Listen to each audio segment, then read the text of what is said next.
Infection அப்படிங்கிறது வந்து நிறையா அது வந்து school going children working women அவங்களுக்கெல்லாம் வந்து இது ஒரு காமன் கம்ப்ளைண்ட்டாக இருக்கும்.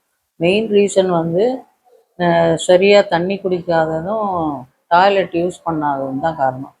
ஆண்களை விட பெண்களுக்கு வந்து யூரித்ரா வந்து ஷார்ட் யூரித்ரான்னு சொல்லுவோம் கம்பேர்ட் டு மென். அப்படி இருக்கிறதுனால யூரின் இன்ஃபெக்ஷன் வந்து சீக்கிரம் வர்றதுக்கு சான்சஸ் இருக்குது. டாய்லெட் போயிட்டு வாஷ் பண்ணும்போது கூட from front to back wash பண்ணணும். பேக்லேருந்து வாஷ் பண்ணும்போது அந்த கிளென்லினஸ் கொஞ்சம் இதாகி பாக்டீரியா இன்ஃபெக்ஷன் அதெல்லாம் வந்து வர்றதுக்கு சான்சஸ் இருக்குது. கழிவுகள்லாம் வெளியேறாமல் ஸ்டோன் ஃபார்மேஷன் அந்த மாதிரி வர சான்சஸ் இருக்குது. இன்ஃபெக்ஷனும் அதிகமாக வரலாம். இன்ஃபெக்ஷன் வரும்போது முதல்ல வந்து நம்ம காமனாக தண்ணி குடிச்சிட்டு இந்த கிளென்லினஸ் பர்சனல் ஹைஜீன் இதெல்லாம் ஃபாலோ பண்ணிக்கணும் முதல்ல.